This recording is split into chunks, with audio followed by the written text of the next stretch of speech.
Supreme court ने शुक्रवार को एक महत्वपूर्ण आदेश में मुंबई के एक कॉलेज द्वारा जारी सर्कुलर पर रोक लगा दी है, जिसमें कॉलेज परिसर में हिजाब, नकाब, बुर्का और टोपी पर प्रतिबंध लगाने का निर्देश दिया गया था। न्यायमूर्ति संजीव खन्ना और न्यायमूर्ति संजय कुमार की पीठ ने इस आदेश पर सवाल उठाया और धार्मिक प्रतीकों पर चुनिंदा प्रतिबंध लगाने के कॉलेज के निर्णय की आलोचना की। लाइव लॉ की रिपोर्ट के मुताबिक सुप्रीम कोर्ट ने कॉलेज के इस निर्देश पर सवाल उठाते हुए पूछा कि यदि इरादा एक समान ड्रेस कोड लागू करने का था तो केवल हिजाब, नकाब और बुर्का जैसे इस्लामी परिधानों पर ही प्रतिबंध क्यों लगाया गया। जस्टिस संजय कुमार ने यह भी पूछा कि यदि कॉलेज वास्तव में एक निष्पक्ष और समान नीति लागू करना चाहता था तो क्या तिलक और बिंदी जैसे अन्य धार्मिक चिन्हों पर भी प्रतिबंध नहीं लगाया जाना चाहिए था।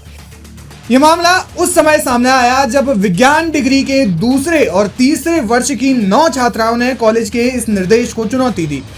उन्होंने इसे अपने मौलिक अधिकारों के उल्लंघन के रूप में देखा, जिसमें धर्म का पालन करने का अधिकार, निजता का अधिकार और पसंद का अधिकार शामिल है। छात्राओं का तर्क था कि कॉलेज का ये निर्णय न केवल संविधान द्वारा प्रदत्त उनके अधिकारों का हनन करता है, बल्कि उनकी धार्मिक स्वतंत्रता पर भी अंकुश लगाता है। बीते गुरुवार को सुप्रीम कोर्ट ने कहा था कि वो बंबई उच्च न्यायालय के उस फैसले को चुनौती देने वाली याचिका पर 9 अगस्त को सुनवाई करेगा, जिसमें मुंबई के एक कॉलेज परिसर में हिजाब, बुर्का और नकाब पहनने पर प्रतिबंध लगाने के निर्णय को बरकरार रखा गया था। भारत के मुख्य न्यायाधीश DY चंद्रचूड़, न्यायमूर्ति JB पारदीवाला और न्यायमूर्ति मनोज मिश्रा की एक पीठ ने एक वकील की दलीलों पर गौर किया कि परीक्षाएं शुरू हो रही हैं और अल्पसंख्यक समुदाय की छात्राओं को ड्रेस कोड पर निर्देशों के कारण मुश्किलों का सामना करना पड़ रहा है। जैनब अब्दुल कय्यूम समेत याचिकाकर्ताओं की ओर से पेश वकील अबिहा जैदी ने मामले पर तत्काल सुनवाई का अनुरोध करते हुए कहा कि कॉलेज में यूनिट टेस्ट शुरू हो रहे हैं। इस पर CJI ने कहा,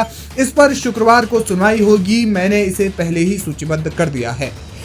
बता दें कि बंबई हाईकोर्ट ने चेंबूर ट्रॉम्बे एजुकेशन सोसाइटी के NG आचार्य एवं DK मराठे कॉलेज द्वारा हिजाब, बुर्के और नकाब पर प्रतिबंध लगाने के फैसले में हस्तक्षेप करने से 26 जून को इनकार कर दिया था और कहा था कि ऐसे नियम छात्रों के मौलिक अधिकारों का उल्लंघन नहीं करते हैं। हाईकोर्ट ने कहा था कि ड्रेस कोड का उद्देश्य अनुशासन बनाए रखना है, जो कि शैक्षणिक संस्थान की स्थापना और प्रशासन के लिए कॉलेज के मौलिक अधिकार का हिस्सा है। फिलहाल सुप्रीम कोर्ट ने इस फैसले पर रोक लगा दी है।